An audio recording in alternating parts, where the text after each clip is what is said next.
Assalamu alaikum and namaskar. Good afternoon to everybody.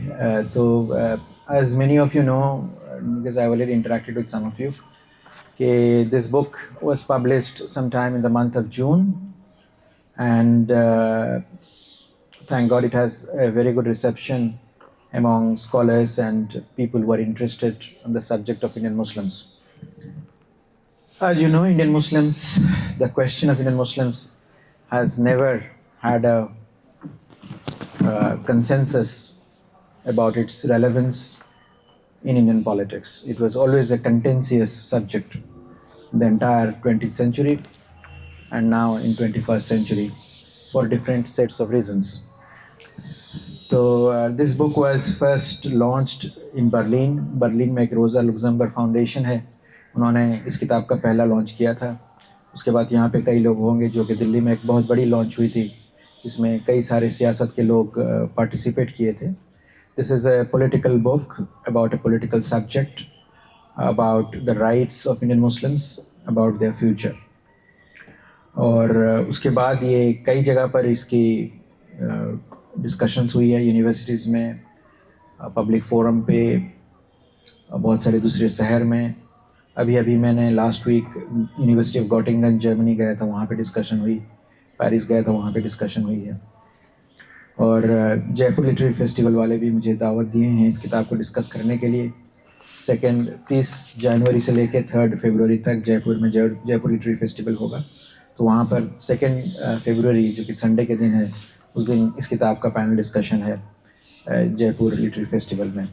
तो जो लोग आप आएंगे जयपुर में, वहाँ पर मुलाकात होगी, और जो लोग नहीं आएंगे तो आप लोग अपने जो दोस्त वगैरह हैं उनको बताना इसके बारे में. तो मैं अभी किताब का एक जो सेंट्रल आर्गूमेंट है उसके बारे में थोड़ा बहुत बता देता हूँ, क्योंकि अल्फाज मेरा पीएचडी का स्टूडेंट है, तो वो ऐसा कोई सवाल नहीं पूछेगा जिसमें कि वो लेकिन यहाँ पे पूछ सकता है. तो ऑडियंस की तरफ से भी हम लोग सवाल लेंगे. मैं ये हर वक्त कहता हूँ कि there are 200 million experts in Indian Muslims. I am one of them. There is nothing far more significant or unique that I could be able to say on this subject that others don't have. क्योंकि हम सबों का अपना अपना मुस्लिम history पे, मुस्लिम politics पे, मुस्लिम identity पे, मुस्लिम future पे अपना अपना एक सोच है और अपना अपना एक तजुर्बा है जिसके ऊपर में हम लोग इसको बेस करके बताते हैं. तो it is natural that there is this question is an open question. There is nothing called a final answer to this particular question. So you are all most welcome to raise questions of any kind that you feel good about it. But at the same time, it will be my appeal. One of the major problem with our community is very few people read. A lot of people talk about it, but very few people read. सो इसलिए मैं ये नहीं कह रहा हूँ कि मेरा किताब बिक्री हो, इस वजह से मैं नहीं कह रहा हूँ, क्योंकि मेरी और भी किताबें हैं और मैं और भी किताबें लिखूँगा. लेकिन टू अंडरस्टैंड कि हम लोग जहाँ पर खड़े हैं, जिस जगह पे, जिस सियासत के जिस चौखट पे हम लोग खड़े हैं, यहाँ पे हम लोग आके कैसे पहुँचे और इस चौखट से हम लोग कैसे निकल सकते हैं. हमारी इज़्ज़त, हमारी कौम की हक और इज़्ज़त जो है उसको किस तरीके से बचाया जा सकता है, और आने वाले जनरेशन्स कैसे इज़्ज़त के साथ एक अच्छे नागरिक के साथ हिंदुस्तान में रह सकते हैं, उसमें क्या क्या कदम ले सकते हैं, इसके बारे में मैंने डिटेल्स डिस्कशन किया है. There is no question that was not asked to me और hasn't come to my mind which I have not tried to answer in this particular book. Like everybody, I have wrestled this question since my childhood. Even if I was not working, even if I was not writing a book on this subject. So I have tried to answer all these questions. ये सच है कि कुछ theoretical, कुछ scholarly बातें इसमें हुई है, but in general the major argument जो है कि Muslims are normal people. Muslims are not saints. All Muslims are not saints. All Muslims are not demons. All Muslims are not angels. Muslim is a community. Like all community, there are good people and bad people. So one should not simply condemn a community just because that you have got some examples which deserves criticism. Okay? So as far as India is concerned, Muslims are equal citizens. और इनको they have a right as equal citizens and they should be treated as equal citizens like any other citizen in this country. Unfortunately, there is a perception अभी ये आ रहा है लोगों के दिमागों में कि that there is two law working in our country. एक मुसलमान के लिए बनाया गया है और एक दूसरे कौम के लिए बनाया गया है. तो इस किताब में जो सबसे बड़ा पॉइंट जो है कि Muslim community in general is not really aware what is unfolding against this community. इस कौम के ख़िलाफ़ में और किस कौम के सिलसिले में जो सारे मसला उठाया जा रहा है उसके बारे में बहुत कम लोगों को पता है कि किस तरीके से. कुछ लोग को पता नहीं चल रहा है कि हकीकत में हो क्या रहा है. कुछ लोग ये सोचते हैं कि ये कुछ दिन के लिए है, कुछ दिन के बाद ये अपने आप ठीक हो जाएगा, पुराना वक्त आ जाएगा. जो एक बहुत बड़ा टेक्टोनिक शिफ्ट हुआ है उस शिफ्ट के बारे में बहुत कम लोगों को पता है और मैं इस किताब में उसके अच्छे से जिक्र किया हूँ कि how this tectonic shift has happened. तो मैं यहाँ पर ये बताता हूँ कि Muslim community, this is the third political moment for Muslim community. पहला पॉलिटिकल मोमेंट था 1857 में, जिस वक्त मुग़ल रूल की ख़त्म हो गई. उसके बाद मुस्लिम कम्युनिटी रियलाइज कि that they can't be rulers of this particular country and therefore they have to come to terms with a new reality. ये पहला मोमेंट था जिसमें कि देवबंद, अलीगढ़, इस तरीके के सॉल्यूशन आए थे उससे निकलकर. दूसरी जो सेकंड पॉलिटिकल मोमेंट है वो है 1947, जबकि पार्टीशन के बाद कि मुस्लिम कम्युनिटी को इक्वल राइट्स दिया गया था. कि दैट थियरेटिकली जो पॉलिटिकली पॉसिबल नहीं हुआ है या उसको पॉलिटिकली पॉसिबल करने के लिए कोई कोशिश भी नहीं किया गया है, लेकिन theoretically an Indian Muslim has the ambition and the right to become the prime minister of this country. हमारे कंट्री में आप लोगों को पता होगा कि जब मार्जिनलाइज कम्युनिटीज़ के बारे में बात होता है, उनका पॉलिटिकल एम्पावरमेंट के बात होता है, तो जनरली लोग उन लोगों को प्रेसिडेंट बना देते हैं. बोलते हैं प्रेसिडेंट बन जाओ, देखो हमने क्या किया, इनको लाके हमारे जगह पर बिठा दिया. लेकिन कोई प्राइम मिनिस्टर नहीं बनाता है. अभी हमारी ट्राइबल एक लेडी हैं जो हमारी स्टेट से आती हैं, वो अभी प्रेसिडेंट बनी हुई हैं. कोई ट्राइबल को प्राइम मिनिस्टर बनने के लिए अभी हज़ारों साल लग जाएंगे इसी कंट्री में, है ना. तो the real political power lies in the positions of prime ministership. So the question is this, that every average Indian citizen should feel that they are part of the decision making processes. तो second political moment में उनको वो equal rights मिला, थियरेटिकली constitution में मिला. उसमें काफ़ी सारे खामियां रहे, उसमें काफ़ी सारे चैलेंजेस रहे, जिसके वजह उसमें बहुत सारी वो राइट्स को उतना रियलाइज़ नहीं किया जा सका, लेकिन वो राइट्स रहा. अभी हम लोग देख रहे हैं ever since the rise of what I call the Hindu right. When I say Hindu right, I mean more than BJP. BJP is a political party, but there are a lot of other organizations जो संगठन हैं जो BJP के साथ काम करते हैं. उन्हीं के आइडियोलॉजी के साथ अपना आइडियोलॉजिकल एग्रीमेंट होता है तो लोग करते हैं. तो उनके राइज होने के बाद में there is a general perception among the community कि that Muslims are no longer treated as equal. That Muslims are expected to pay the price for all the crimes and sins that their ancestors have committed in this country. That Muslims of India are expected to pay the price the way the minority community in Pakistan and Bangladesh are paying the price. They have no right to stay as equal or safer than the minorities of Pakistan and minorities in Bangladesh. ये एक general argument. तो इसलिए everything about Muslim today has become a subject of debate. Every aspect of Muslim identity is a matter of concern, and there is a political statement, there is a political intervention about it. मुसलमान क्या पहनता है, मुसलमान क्या खाता है, मुसलमान के कब्रिस्तान के साथ क्या हो रहा है, मुसलमान की मस्जिद और दरगाह कहाँ पे खड़ा हुआ है, वो सही जगह पे है, कानून पे तौर से बना हुआ है, नहीं बना हुआ है, वो सवाल दूसरे कौम के, दूसरे धर्म के जो रिलीजियस ऑर्गेनाइजेशन है उस पर नहीं उठता है, लेकिन मुसलमान के बारे में ज़रूर उठता है. तो अभी तो बहुत बड़ा मसला है वक्फ बिल के सिलसिले में, जिसके बारे में आप लोग काफ़ी सुने होंगे कि जब वो बिल पास होगा तो उसमें काफ़ी सारी तब्दीलियाँ आएंगी और कम्युनिटीज़ के। तो इसलिए मैं इसको, जो जनरल डिस्कशंस हो रहा है वो कहते हैं कि ये एक माइनॉरिटी राइट्स वायलेशन हो रहा है, क्योंकि Muslim community is a minority community in India. Muslim community का पॉपुलेशन है 200 million. This is more than the population of France and Germany put together, France और England put together. At the time of partition, Muslim population was 35 million, जो रह गए थे यहाँ पर हिंदुस्तान में। 95 million was the Muslim total population before partition. 60 million went to Pakistan, 35 million stayed back.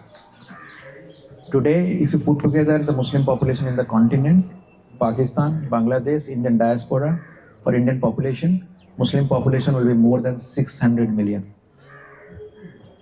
So you can imagine in your own way what could have been the politics of this country had the country not got divided. So it does not really need an elaboration to say that the partition has affected with immense adversity and a tremendous amount of negative consequences so far as Muslim community of India is concerned. इसकी ज़बरदस्त इतनी कोई ने नहीं सोचा था, जबकि partition को देखा गया था कि partition is a solution to this problem. That is why Nehru and Azad and all this people eventually accepted it. But partition has created a new set of problems. Now nobody is talking about unmaking of partition. That is a dead subject, right? So everybody is trying to cope with and everything is being. तो इसलिए जो कौम के सिलसिले में और कौम के सारे इशूज़ के सिलसिले में, इसके जो डिफरेंट डायमेंशन से जिस तरीके से आवाज़ उठ रहा है और जिस तरीके से पॉलिटिकल रिएक्शंस और पॉलिटिकल रिस्पॉन्सेस बन रहे हैं, जिस तरीके से गवर्नमेंट के पॉलिसीज़ बन रहे हैं, जिस तरीके से पॉलिटिकल पार्टीज़ के रिस्पॉन्सेस रहे हैं, इसको देखकर मैं इसको माइनॉरिटी राइट्स के वायलेशन के हैसियत से नहीं देखता हूँ इस किताब में. आई disagree with that formulation that this is not simply a case of minority rights violation. I call it, this is a de-Islamization project. That Muslims no more, Islam no more. Everything about Muslims need to be contained. इसकी सबसे बड़ी evidence जो थी आपकी citizenship act के law बनने में, जिसमें कि मुसलमान कौम को ही अलग रखा गया.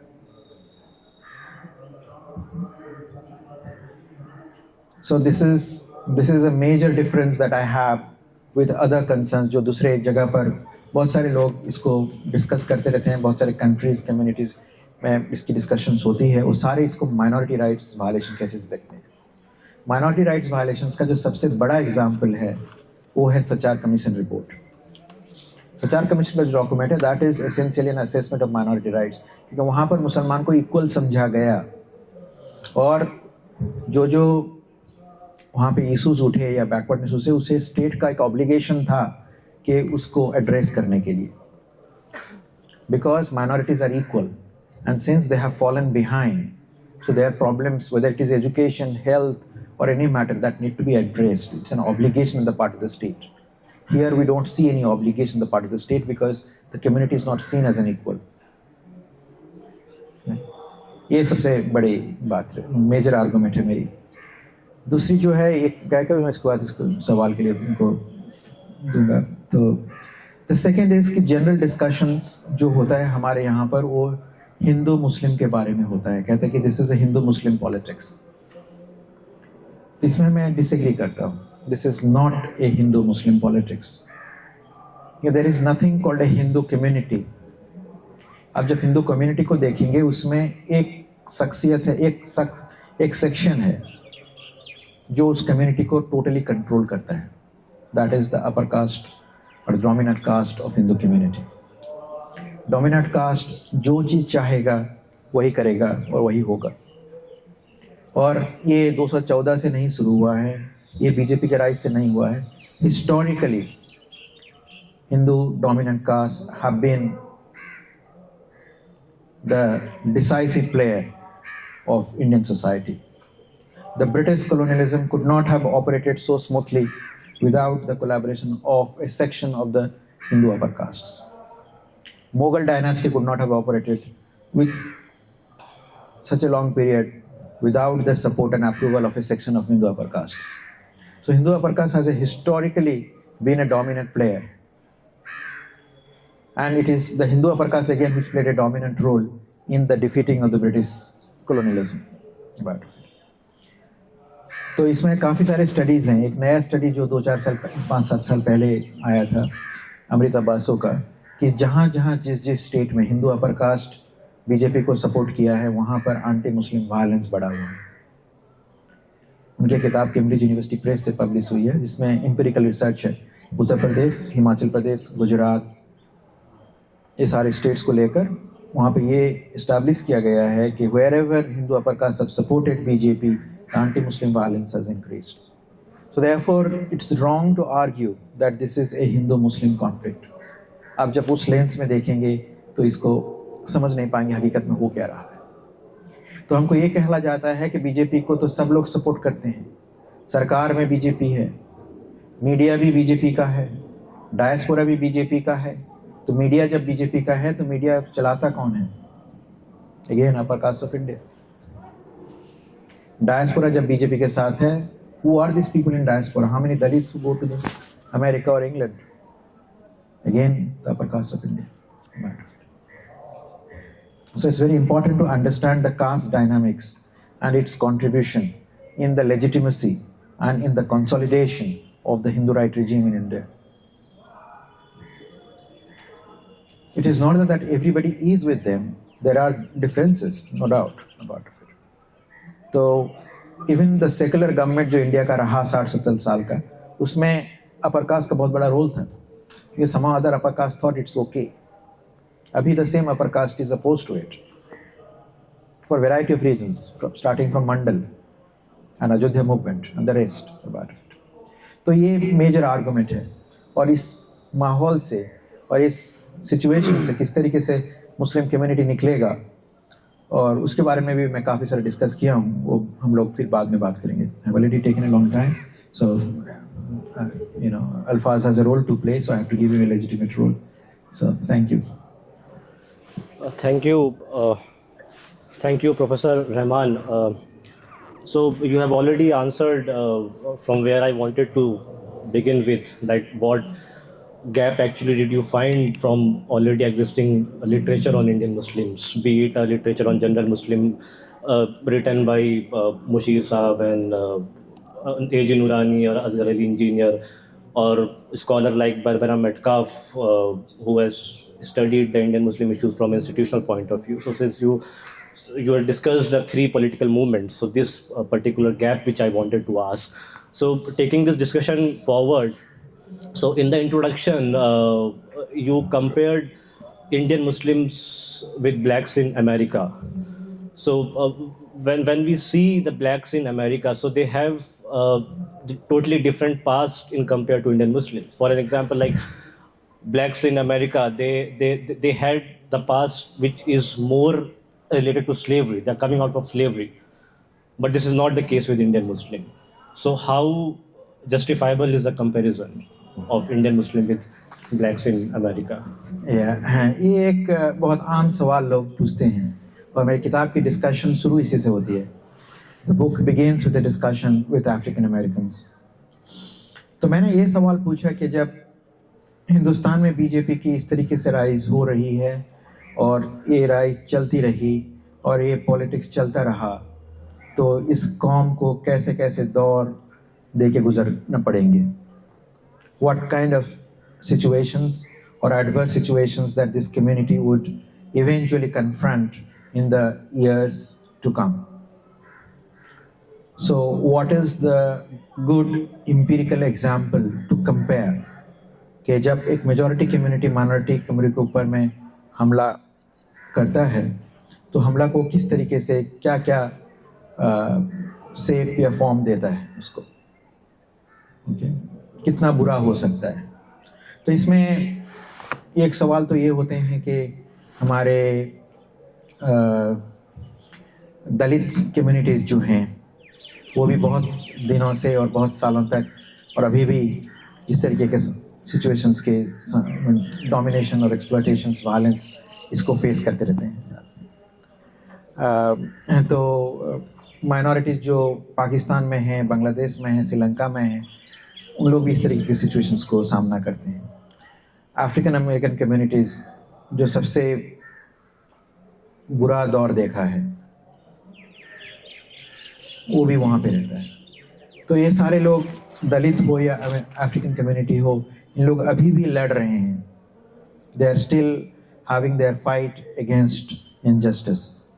अब सबको पता होगा, अभी बहुत बड़ा मूवमेंट चला था ब्लैक लाइव्स मैटर करके, है ना।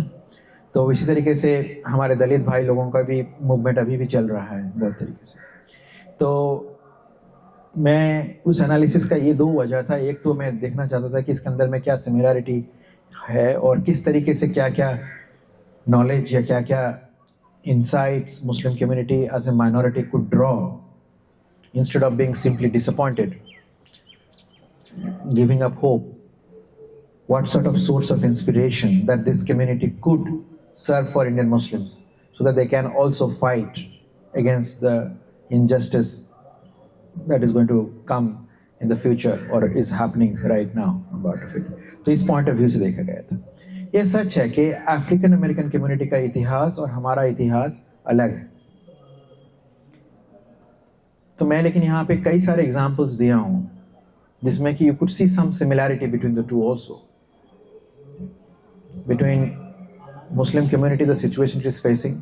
जैसे एक लिंचिंग हुआ, अब जब लिंचिंग देखेंगे, सबसे ज्यादा लिंचिंग दुनिया में अफ्रीकन अमेरिकन कम्युनिटी ही फेस किया है। सेग्रीगेशन हुआ, ये एक बहुत बड़ा स्ट्रगल था अफ्रीकन कम्युनिटी को डिसेग्रीगेट होकर मिलने के लिए वाइट कम्युनिटी के साथ। यहाँ पर जो मुद्दा है हिंदू मुसलमान का, वो धर्म के नाम पर है, रिलीजियस आइडेंटिटी के नाम पर है। वहाँ पर जो मुद्दा है वो रेस के ऊपर में है। वो भी वही धर्म के लोग हैं, वो भी वही धर्म के लोग हैं, दोनों ही क्रिश्चियन धर्म के लोग हैं। एक क्रिश्चियन दूसरे क्रिश्चियन के ऊपर में अत्याचार करता है क्योंकि उसका चमड़े का रंग अलग है। इसलिए मैं जब अमेरिका में पढ़ता था तो मेरे जो क्रिश्चियन दोस्त थे, वाइट क्रिश्चियन फ्रेंड्स, में उन लोगों को हर वक्त मजाक में कहता था कि you go to church and you say we are all God's children, but deep inside your heart you always believed that you are God's white children and they are God's black children. You never believed in the genuine Christian message of God's children, which means equal about it. Christianity का जो सबसे बड़ा एक theory है, एक जो message है कि every human being is been created in the eyes of God, ये एक क्रिश्चियनिटी का बहुत बड़ा मैसेज है। और कि हर इंसान इक्वल है, इसको मैसेजिंग करने के लिए कि हर इंसान वो कैसे भी देखने में हो, सूरत शकल में जैसा भी हो, वो सब के ऊपर में गॉड का इमेज के हैसियत से बनाया गया है। That's why you should treat everybody as equal. लेकिन इसको डीप इनसाइड कोई प्रैक्टिस नहीं करता है, बहुत सारे लोग प्रैक्टिस नहीं करते हैं। That is the only reason why racism existed in America in such form, in such with such violence, with such exploitation and with such sense of indignity has been inflicted on the African American community. तो मैं इस किताब में दोनों को compare किया हूँ। Segregation जैसा है, आप अभी देखेंगे हिंदू मुस्लिम सेग्रीगेशन बहुत बढ़ रहा है। कई जगह पर मुसलमान लोग भाग के अलग अलग जगह जा रहे हैं, नेबरहुड बदल रहे हैं, ओके, वायलेंस इतना बढ़ रहा है। ये सारा का you will come across A similarity between the to. और मैं उसको जो अच्छे अच्छे स्कॉलर्स हैं अफ्रीकन कम्युनिटी के ऊपर में लिखे हैं, जेम्स बर्डविन की तरह हो, कॉर्नेल वेस्ट की तरह हो, दुबोई की तरह हो, इन लोगों के राइटिंग्स के साथ एंगेज करके मैंने उस पैराग्राफ को, उस सेक्शन को मैंने एनालाइज किया है यहाँ पर। मैं ये नहीं कहता हूँ कि हिंदुस्तान का स्लेवरी सिस्टम, मुसलमान लोग को ऑटोमेटिकली फिर स्लेवरी सिस्टम आ जाएगा 10 साल के बाद में और सारा लोग को जंजीर में बांध के करेंगे। मेरा ये कहना है कि जो वायलेंस वहाँ पर उन लोग एक्सपीरियंस किया है, there is high possibility that is similar violence would be inflicted on the Muslim community and they will go through similar experiences about it. Muslim community और अफ्रीकन कम्युनिटी के अंदर में मसला भी एक ही है। आप जब कॉर्नेल वेस्ट की किताबें वगैरह पढ़ेंगे, वहाँ पे वही सवाल उठता है जो सवाल ज़्यादातर मुसलमान कौम के बारे में यहाँ पे उठता है कि लीडरशिप कहाँ है। मौलाना आज़ाद के बाद में हिंदुस्तान मुसलमानों के पास लीडर ही नहीं है ना। तो ये एक बहुत बड़ा सवाल हम लोग बार बार उठता रहता है। I also address that question about it. African American community के सिलसिले में यही सवाल उठता है कि इनकी लीडरशिप कहाँ है ना? ये सच है, दोनों के अंदर में फर्क थोड़े बहुत हैं. जैसा मुस्लिम कम्युनिटी को समझा जाता है कि this is a community that rule this country for thousands of years, है ना? अफ्रीकन कम्युनिटी तो एक स्लेवरी सिस्टम में था, वो तो कभी रूल नहीं किया था. लेकिन मुस्लिम कम्युनिटी कभी रूल नहीं किया था हिंदुस्तान को. एक गलत फहमी है. The so-called Muslim rule was always a rule of Muslim families, of handful of Muslim dynasties. It was never a Muslim rule. जो फैमिली अपने लोगों को भी मारता था कुर्सी के लिए और दूसरे खानदानों को भी खत्म करता था कुर्सी के लिए. Mughal rule did not come by defeating Hindu kings alone. They also crushed many Muslim dynasties to establish their supremacy in this continent. इसमें कोई मैनिपुलेशन नहीं है, इसमें कोई left wing right wing history का एनालिसिस मैनिपुलेशन नहीं है, सच्चाई है. लोग कहते हैं कि कुछ लिबरल लेफ्ट विंग हिस्टोरियंस ने मैनिपुलेट करके अच्छी अच्छी बातें बताई हैं, गलत बातों को निकाल दी हैं. ऐसी बात नहीं है. About it. The truth to be told is that there was never a Muslim rule on this continent. There were Muslim families who ruled this, and they killed each other, they killed their own family members, they killed their own brothers, they put their own father in prison. These are the famous cases. There are also many infamous cases, not so well known cases. That is what it is about it. So compared to that, of course, African American community never ruled America, but still they have been able to fight back, to come at a stage, even if the situation is not very good, still they are in a much better situation than what they used to be 30 years ago, 40 years ago, or 70 years ago. Yeah, even today, as you all know, a person of a pure black origin has not become the president. Barack Obama is a child of a mixed marriage. Right? He was not a complete black, about it, pure black in that sense. Even if he himself asserts the black identity, about it.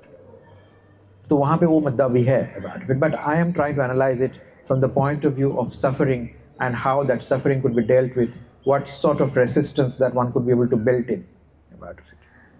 People often ask that how to fight, particularly people who are in workplaces, who are with the government, how to fight a majoritarian regime. जब तुम्हारा regime ही पूरा majoritarian हो जाता है, हर जगह पर वही हवा होता है, और उसको आप किस तरीके से उसका मुखालिफत कर सकते हैं? There is a very famous line that Gandhi once said. He was once asked that colonial regime is so powerful. We have to cooperate. If we don't cooperate, then they will crush us. So Gandhiji said that cooperation is a must, but that cooperation has to be within the framework of resistance.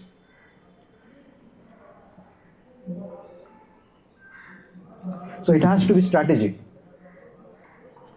Therefore, as states after states are taken over by the Hindu right regime, as institutions after institutions get politicized, has been co-opted, we still have to stitch a strategy how to fight it back. And that is something which is missing in our country.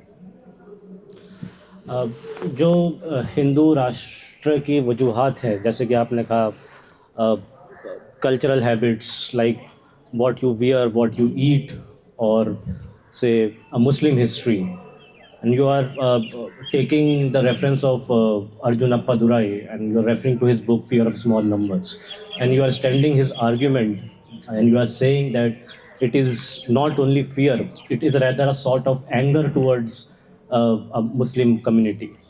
So, you are saying that it is not like Islamophobia which is there in the West. And obviously there's scholarship by Salman Saeed and all who are talking about Islamophobia in the West in context of racial discrimination. So what differences are there in Islamophobia in West and in India if you can talk about it. And connecting to this on a global pattern, where in your book you are saying that you are not satisfied with the argument that rise of Hindutva in India is a part of crisis of liberal democracy in the world. And I quote you from this book where you are saying that crisis in liberal democracy, some argue, is a part of global pattern. Put simply, Hindu majoritarianism is expanding because identical forces are also gaining ground in Europe, Latin America, and North America. However, I would disagree with the argument that the roots of Hindu majoritarianism lie in global factors. The global tendencies may be a small part of the story, but the Indian case is unique and indigenous. Yeah. So, if you can shed some light upon it. तो हिंदुस्तान में जो भी कुछ हो रहा है, इसको समझने के लिए दो फ्रेमवर्क ऑफ एनालिसिस स्कॉलर्स लोग एम्प्लॉय किए हैं. एक आर्गुमेंट ये है कि इंडिया की इलेक्टोरल पॉलिटिक्स है, यहाँ पे इलेक्टोरल कंपटीशन होता है, बीजेपी एक पॉलिटिकल पार्टी है और इसने कोशिश कर रहा है सत्ता हासिल करने के लिए, और सत्ता हासिल करने के बाद में गवर्न करता है, कहीं जीतता है कहीं हारता है. So this is what the dynamics of electoral politics of India, और इसको इसी तरीके से हम लोग एनालाइज करेंगे. मैं इससे डिफ़र करता हूँ. मैं ये कहता हूँ कि what we are going through is essentially a ideological power struggle.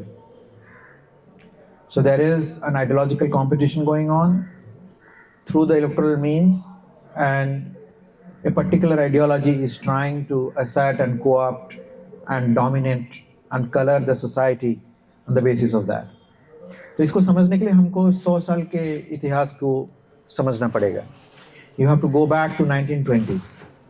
1920s के जब आप ब्रिटिश इंडियन लैंडस्केप को देखेंगे, पॉलिटिकल लैंडस्केप को, उस वक्त आपके पास 3 पॉलिटिकल फोर्सेस दिखेंगे. एक जो सबसे बड़ा फोर्स होगा वो होगा कांग्रेस, लेफ्ट वगैरह वगैरह, जिन लोग ये चाहते थे कि हिंदू मुसलमान लोग इकट्ठे रह सकते हैं, एक कंट्री बन सकता है. दूसरी थी मुस्लिम लीग, जो चाहता था कि नहीं, मुसलमान और हिंदू इकट्ठे नहीं रह सकते हैं, Muslims have to have a separate country. तीसरी थी हिंदू राइट ग्रुप, जिन लोग ये कहता था कि ये हकीकत में ब्रिटिश कॉलोनियलिज्म खाली एक ही कॉलोनियलिज्म नहीं है, हिंदुस्तान का जो कॉलोनियलिज्म है वो मुसलमान भी जो आया था वो भी कॉलोनियल फोर्सेस हैं, हमको हिंदू राष्ट्र बनाना पड़ेगा इन सबों को निकाल कर. So these were the 3 major political forces that were operating at that point of time. Ideological forces. इन सबों के अंदर में एक चीज़ कॉमन थी, वो थे कि तीनों अंग्रेज़ों को ब्रिटिश कॉलोनियलिज्म को निकालना चाहते थे, और उसके लिए कई हद तक इकट्ठा काम भी करते थे. लेकिन इनकी जो सबसे बड़ी डिफरेंस थी वो थी कि अंग्रेज़ लोग जाने के बाद हिंदुस्तान का शकल क्या होगा, what will be the image and what kind of society India would become. So obviously the secularists wanted a secular country where everybody is equal. Muslim League wanted a Muslim country where Muslims would live and Hindus would not. And Hindu right wanted a Hindu Rashtra. So 1947 में पहला जो 2 forces है वो successful रहे reasonably. Hindu right was a very small force. तो India partition के बाद Muslim League managed to have a country not exactly the way it wanted, but still it has a good chunk of the country, which even Jinnah described as a moth in Pakistan. Then there were secularists who wanted to build a secular country and were able to frame a secular constitution. But Hindu right remained a marginal political force. Now in last 70 years, Hindu right operated within a framework laid down by the secularists, has outsmarted them and outmaneuvered them, and has emerged as the most hegemonic and powerful political force in India today. The rules were made by the secularists, but the Hindu right has been able to outsmart them. It collaborated with them whenever it is necessary, as it did in the anti-emergency movement, merged the political party with the Jayaprakash Narayan's movement. Today, almost everybody, all scholars agree that the biggest beneficiary of anti-emergency movement is the BJP or the Hindu right. In all these situations, we'll come across similar strategies were deployed. It was argued that when Ajodhya movement took place, that this is the only strategy BJP has, since Ayodhya movement does not have a national appeal, so it cannot go to south, it cannot go to east, it cannot go to west and all of that about it. ये एक बहुत बड़ा argument था 1980s में 90s में. The truth is that BJP has deployed multiple strategies. It has entered the south by winning Karnataka, where it is a major force, even if it is out of power, and is working consistently and tirelessly to penetrate into Tamil Nadu and in Kerala, in Andhra Pradesh. It has succeeded in expanding its base in the east. In Assam, it has taken over. In West Bengal, it is working very hard, has expanded its base. In Odisha, it took it over, where Ayodhya temple had no consequences at all. In 1989 election, when BJP had a remarkable success nationally, only less than 2% people voted in Odisha for BJP. And today, they are the dominant force in Odisha politics, about of it, which believes in Jagannath cult. And the entire campaign that Mr. Modi and Amit Shah launched at that time was around Jagannath. The slogan will begin with Jagannath, end with Ram. It will never start with Ram and stop on Ram, about it. So they have deployed very cleverly and very manipulatively, very smartly, multiple strategies in different parts of India and have been able to expand their social base, about it. So one has to understand this, that this is an ideological movement which systematically learned from its own mistakes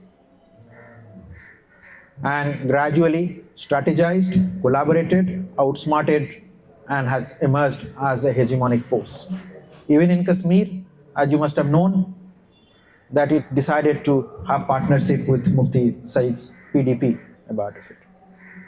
Even if it did not, at that time, it kept quiet about Article 370, but employed that particular ideological agenda as soon as it has the opportunity to do so, about it, which has been its foundational objective or foundational goal, removal of Article 370, about it. So the point I want to make is this: अब जब India में BJP के rise के बारे में बात करेंगे तो ज़्यादातर जितने बड़े बड़े स्कॉलर्स हैं, ऑक्सफोर्ड, हार्वर्ड, कैम्ब्रिज, इस जगह से जो लोग आएंगे या बहुत सारे लोग हिंदुस्तान में भी देखेंगे, उन लोग ऐसा बोलेंगे ये तो सब जगह ऐसे ही है. अब देखो फ्रांस में पॉपुलिज्म बढ़ रहा है, वहाँ पर ट्रंप आ रहा है, यहाँ पर मोदी आ रहा है, इंग्लैंड में वो आ रहा है, जर्मनी में ये आ रहा है, ऑस्ट्रिया में वो आ रहा है. ये एक जनरल आर्गुमेंट देते हैं कि that there is a global rise of populism and India is a part of that particular wave. ये एक आर्गुमेंट है. This is an argument I disagree with, because you have to see this, the history of this particular ideological movement. If you would say in 1950s and 60s there were democratic movements all over the world, but in India we still had a Hindu right movement. So this movement was slowly and gradually expanding quietly. Nobody asked where they got the funding. Now you do a small thing, they will ask, where do you get the funding? Nobody asked how these people managed to build so many institutions, so many organizations all over the country. Almost a parallel state, parallel educational system. There were no secular governments who ever questioned them. Right? That's why I say that if you look at it as simply because it's happening elsewhere, so there is Padam Phul in India. I'm sorry, Padam Phul in India was already there, and it has come up at a time. It's possible that there was some kind of support in terms of it. Take for example, Article 370 was removed on the ground that this is a major source of terrorism in Kashmir. Right? After 9/11, the Islamophobia all over the world has grown. So it was easy for them to convince the West why Islamic terrorism is a threat, because the entire climate was framed, analyzed in that particular frame about it. So that kind of circumstantial, contextual benefit that they have drawn, but that does not mean that precisely because of that they have become so successful. They have become successful precisely because that they have deployed strategies of their own in a far more clever and systematic manner all over the world, in different parts of India, and they are tirelessly working on it and for it.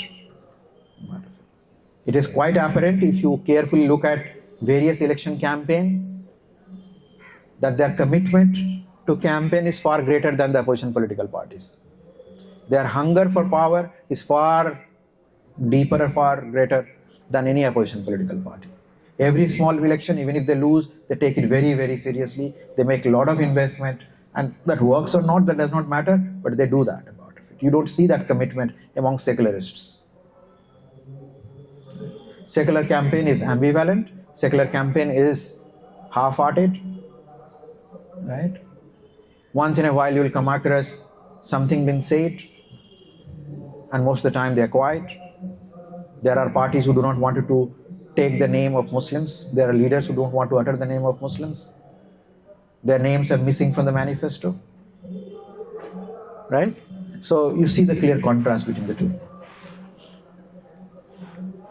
Yeah, but Since I already got the slip and we have to take questions from the audience. yeah, as let's well. take the questions from the audience.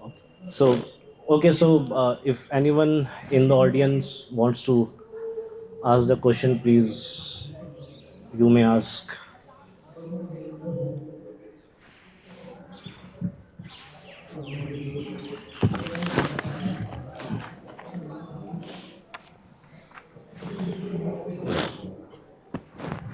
Assalamualaikum. Thank you so much for your talk, and I'm so happy to see that your work is getting so much reception, including Jaipur Literature Bookmark.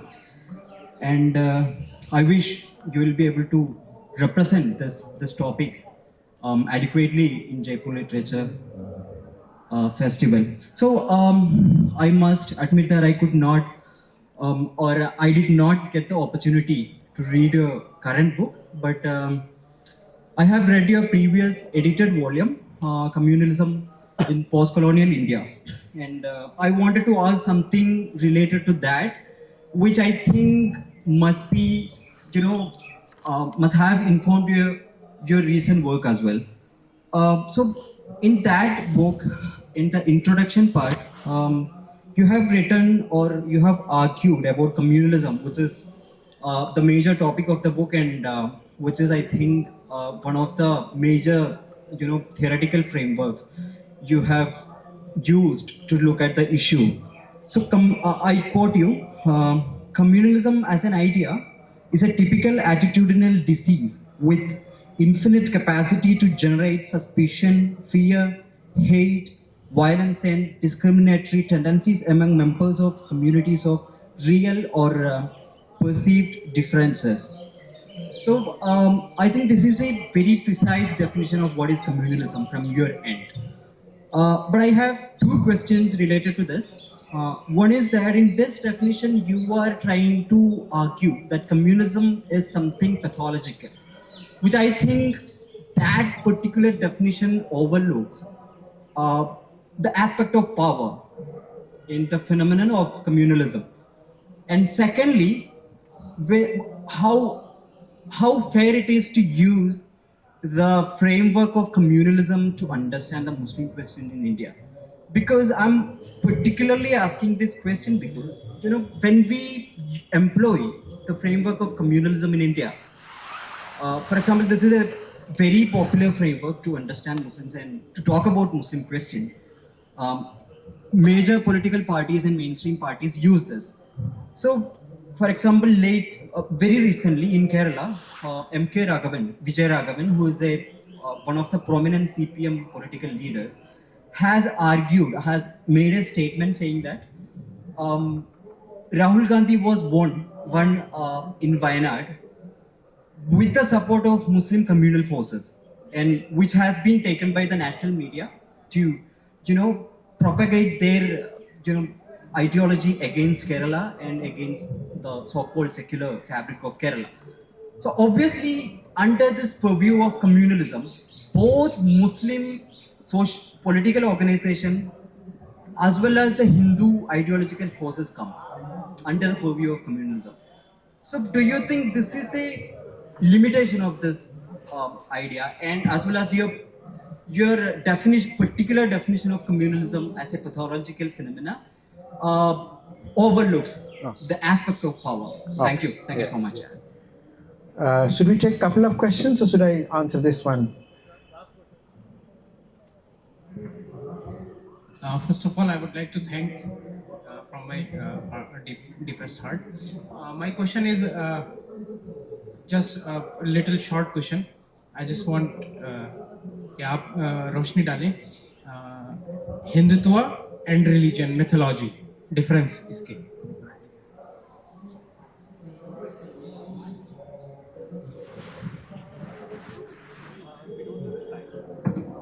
Well, apparently we are told there are no times more than two questions. So, but broadly, but उनको सवाल पूछने दे दो. Let them ask the questions at least. Let people know what kind of questions are coming. खाली question पूछ दो, मैं फिर ये दोनों का सवाल का जवाब दे दूँगा. You know, in a place like Noor Festival, you should have a longer session on a subject like this. You know, इसको yeah. Sir, I have a very small question, sir. Yeah. As you said कि Mughals के खानदान जो है वो यहाँ पे rule नहीं कर रहे थे और उनको अगर किसी एक को अगर मतलब सत्ता चाहिए थी तो वो दूसरे खानदान को खत्म कर रहे थे as per slave dynasty also. But sir मतलब सेकुलर पॉइंट ऑफ व्यू से इतना नहीं है, लेकिन अगर हम ये देखा जाए तो यहाँ वो इस्लाम को नाफिज करने आए थे और काफ़ी हद तक किया भी गया था. तो हजरत औरंगजेब के वक्त में भी ऐसा हुआ या खिलजियों के टाइम पर भी ऐसा हुआ. साइड इफेक्ट था. जी, साइड इफेक्ट था सर. तो एज कम्प्लीटली वो मार्शलाइज सेकुलरिज्म हम कह सकते हैं, लेकिन कहीं कहीं ना एक्सट्रीमिज्म था सर. तो उस पर थोड़ा I want to clear myself sir. Thank you. और वहाँ पीछे एक दो question. You just take the questions so that we have some idea kind of questions that are asked. So I can't answer all the questions. Just खाली question पूछ दो. Then I'll give a brief answer to this question, two questions about it. शुक्रिया. आपने हिंदुत्व को लेकर एक बात कही और कहा कि आज के दौर में हिंदुस्तान में एक सेक्शन है जो खिलाफ है मुस्लिम्स के, ना कि हम जो हिंदुस्तान की लड़ाई जो हो रही है या जो कि पॉलिटिक्स है वो हिंदू मुस्लिम पॉलिटिक्स नहीं है. लेकिन जो इंसिडेंट्स होते हैं वो इंसिडेंट्स कभी ट्रेन में होता है या कभी बस में या कभी कहीं और पब्लिक प्लेस पे. तो ऐसा नहीं लगता कि उन इंसिडेंट्स पे यही हिंदू कम्युनिटी बिल्कुल खामोश भी है और कहीं ना कहीं वो जहर जिसके इम्पैक्ट जो है पूरी हिंदू कम्युनिटी में फैल गए हैं. तो इस वजह से ये महसूस होता है कि अब ये लड़ाई जो है वो दो कम्युनिटी के दरमियान है, लेकिन उसी बात को आप कह रहे हैं कि सिर्फ एक सेक्शन के दरमियान. वो थोड़ा सा मुझे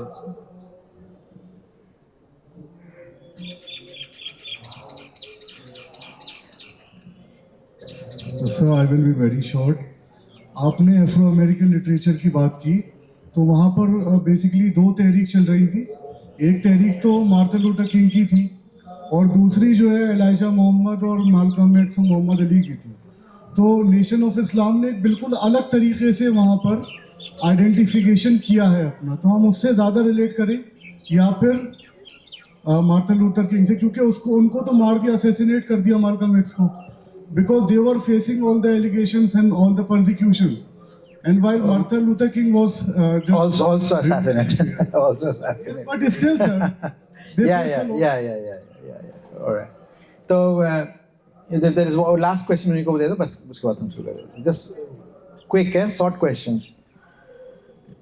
बहुत सारे सवालात हैं तो हम कोशिश करेंगे इसको जितना नैरोली. अस्सलाम वालेकुम. वालेकुम सलाम. आपने अर्लियर एक पॉइंट मेंशन किया था कि आफ्टर इंडिपेंडेंस हिंदूज ने दूसरे जो कम्युनिटीज थे उनको आउटस्मार्ट कर दिया था एंड अपना हिंदूज ने नहीं किया था, बीजेपी वाले ने किया. हिंदू राइट कहते हैं उसे. सो बीजेपी ने उनको आउटस्मार्ट कर दिया था. किया है तो इसीलिए तो मोदी साहब बैठे हैं ऊपर में.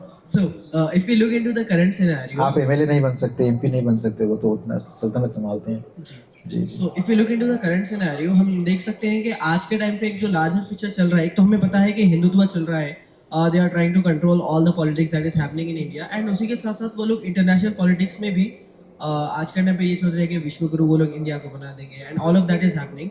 So is it really just Hindutva that is trying to control India, or is it something larger picture than Hindutva that is happening in the background that we cannot see? Yeah. Last question. अस्सलाम वालेकुम sir. वालेकुम सलाम. Sir मेरा question political future of Indian Muslims को लेकर है कि what will be the correct scenario to tackle the current situation happening in India around the politics, what will be facing currently, and what was the opinion of Mahatma Gandhi and Pandit Jawaharlal Nehru to being a part of Maulana Azad, like उनको पीछे रखा गया कि they will not be a PM in this scenario what India that is faced during that independence movement. So I'm a teacher, so let me stand up now. We conclude by talking about it. तो यहाँ पे बहुत सारे सवालात हैं. They are very heavy questions which requires considerable amount of time to answer. But most of the questions, or almost all of the questions, have got answers in my book. I'm not saying it because you want to. I'm promoting my book, but I'm saying it genuinely. I have thought about these questions in different ways, and some of the questions that has come up out of certain degree of misinterpretations or the way that people understood it. But if you look at the book and read it carefully, you will come across that there is an answer to that question also. तो मैं यहाँ पे पहले communalism questions को मैं randomly ले लेता हूँ जो major themes है उसको address करने के लिए. Communalism हिंदुस्तान में और नहीं है. Actually, when I published that book, Communalism in Post-Colonial India, Changing Contours, जिसके second edition के forward रोमिला थप्पर मैडम ने लिखी हैं. तो क्या हुआ कि 2007 में मैं एक दिन 6 दिसंबर में मैं सुबह उठा और देखा कि अखबार में 6 दिसंबर के बारे में कोई जिक्र ही नहीं है.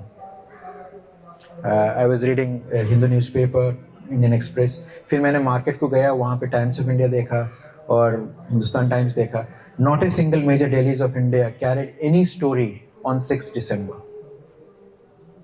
which is so central to the secularism question, which is so central to the Muslim identity question. Okay, तो मैं तब ये देखा कि क्या सचमुच कम्युनलिज्म यहाँ पे जैसे हम लोग सोचते थे वैसे ही है या इसका सूरत शकल बदल चुका है. So it is from that point of view that I wrote that particular book about it. So I can have that conversation longer. What you are trying to ask me is the relationship between communalism in society and the state and the state power. What is the relationship between the two about it? Can communalism be violent? Can communalism be non-violent? क्या हुआ कि जब 6 दिसंबर हुआ था उसके बाद में BJP की 4 सरकार थी हिंदुस्तान में, 4 स्टेट में सरकार थी. मध्य प्रदेश में था, गुजरात में था, उत्तर प्रदेश में था, आई थिंक हिमाचल प्रदेश में था. और चारों सरकार को डिसमिस किया गया. जब सरकार को डिसमिस किया गया, एम.एन. बूच करके एक बहुत बड़े ब्यूरोक्रेट मध्य प्रदेश में थे, उनकी वाइफ भी वहाँ पे IAS ऑफिसर थी. उन्होंने तब टाइम्स ऑफ इंडिया में एक छोटा सा संडे कॉलम लिखते थे और उन्होंने वहाँ पर वो आर्गुमेंट किया कि ये चारों सरकार में कभी रायट नहीं हुए और मुसलमान को जो सबसे बड़ा मसला आता है, प्रॉब्लम आता है, रायट से होता है. और इस तरीके से रायट फ्री गवर्नमेंट जो देता है वो ज़्यादा सेकुलर है. जो लोग सेकुलर के नाम में सरकार चलाते हैं और रायट दंगा कराते हैं, दंगा होता है, वो सेकुलर नहीं होता, वो मुसलमानों के लिए अच्छा नहीं होता. So I had argued at the time that there can be communalism without violence. And when you build a society of communalism and prejudices without violence, when violence happens, it has a massive and extensive impact of it. And you are now seeing it in Uttar Pradesh, you are now seeing it in Maharashtra, you are seeing it most of these governments about it. Karnataka का जब election था उस वक्त हमारे home minister साहब एक speech दिए थे वहाँ पर. वो कहे थे कि यहाँ पर जब बीजेपी की सरकार चली जाएगी तो यहाँ पे दंगा फसाद होगा. ये बेसिकली से कांग्रेस गवर्नमेंट या सेकुलर गवर्नमेंट जो भी आएगी वो दंगा फसाद करवाएगी या दंगा फसाद होगा. उनके कहने के कुछ वीक्स के बाद में महाराष्ट्र में अराउंड 10 जगह पर राइट्स हुआ. और अभी जब दंगा फसाद होता है आपको कोई कमीशन नहीं बैठती है, कोई कॉम्पेंसेशन अनाउंस नहीं होता है. Even the old model of dealing with danga fasad against Muslims has been dismantled about it. तो अभी तो कम्युनलिज्म नहीं है देश में, क्योंकि जो कम्युनलिज्म था वो नेशनलिज्म बन गया है ना, और जो सेकुलरिज्म था वो एंटी नेशनल बन गया है. So that is what how the narrative is being framed in our country about it. Now Hindutva का क्या होगा? You see, the primary purpose of Hindutva politics, in my understanding, or Vegetarian politics, is to produce what I call the self-hating Muslims. कि मुसलमान ये सोचे कि मैं मुसलमान क्यों पैदा हुआ, मेरे साथ ये क्यों हो रहा है ना, और मैं इससे कैसे निकल सकता हूँ. क्या जय श्री राम कहने से मुझे मुक्ति मिल जाएगी? क्या मैं इस पार्टी को या उस ऑर्गेनाइजेशन को ज्वाइन कर दूं तो मुझे मुक्ति मिल जाएगी? कि इस मंच में चला जाऊं तो मुझे मुक्ति मिल जाएगी।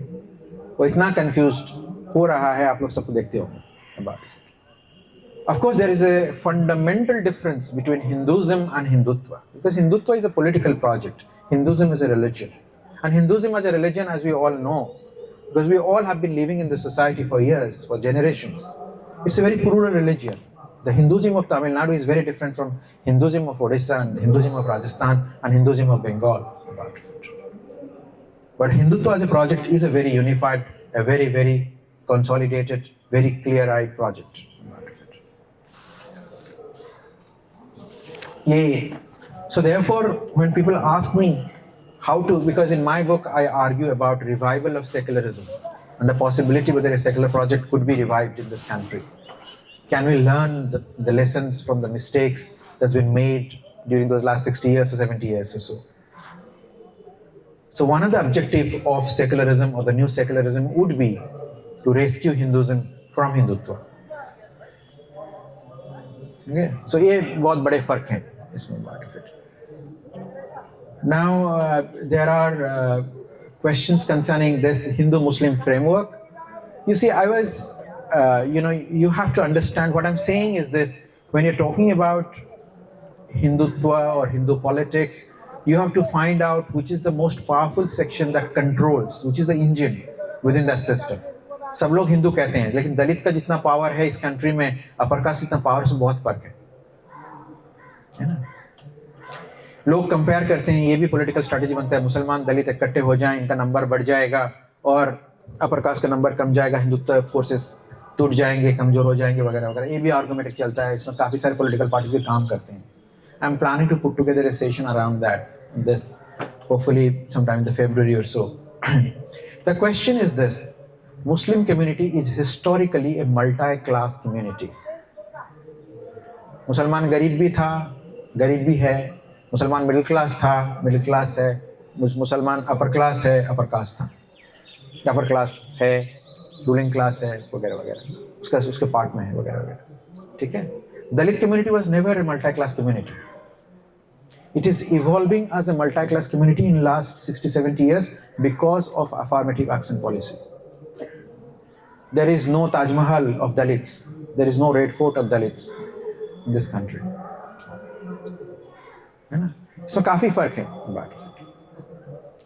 So, though mathematically you will come across that it looks good कि ये 15% है, ये 15% है, मिल गए 30% है, ये 10% है, इनको हिट कर देंगे। But what works mathematically and statistically does not work politically. अंग्रेज लोग करोड़ों पे नहीं थे, जो कि इस देश को सारा दुनिया को इतना दिन तक चलाए। Ruling class all over the world has always been a minority. Ruling class all over the world has always been a minority. Today also the ruling class of India is a minority. The Hindu majoritarian project is the only majoritarian project that is governed by a minority, which is the dominant upper caste. The founders of RSS are Brahmins, 4 Brahmins. There was no Dalit who was the founder of RSS. Because you are in a democracy, they have been forced to strategize how to co-opt them, brainwash them and bring them together. You can say, so we have a slogan. You say that keep it short. कि कटोगे बटोगे तो कटोगे. It's It's a very powerful political slogan. I think there is no secular answer to this so far in form of a slogan. We saw a parallel version of this slogan in Maharashtra elections. You want to give him sleep. Now you look at it, I'll just conclude with this. Historically, the problem of Indian society has been, for thousands of years, is its inability to deal or confront the question of equality. The equality between castes, equality between religion, equality between gender. This is a historical question that Indian society has never been able to decisively answer. There was some hope in the constitution of this country, and which is increasingly been manipulated or played around. Now the Katoge to Batoge slogan mein, there is no answer to equality. It does not say that Thakurs or Dalits ek hain. It evades that question. It talks about Hindu unity. Hindu fraternity without addressing the Hindu equality question within Hinduism. If there is no equality, there can never be fraternity. The fraternity will be superficial. You cannot say हम और भाई हैं उसके बाद बोलेंगे तू उधर बैठ के खाना खा मैं नहीं खाऊंगा. It doesn't work. It's a very superficial one. The secular politics of India has to come out with a slogan to take this on, and it hasn't, because there is no intellectually smart guys who are there. But everybody is there because of their papa and mummy and dada and dadi, and that is another problem with our country, the so-called dynastic politics. So therefore we have to look at Hindutva and all these developments from that point of view, how to bring back the question of equality in our society, that we are all equal. That's exactly what Muslims are asking for. Muslims are not saying कि वो जब rape किया है उसको छोड़ दो, मुसलमान है, वो हिंदू है तो उसको रख लो. ये नहीं कहता है कोई मुसलमान.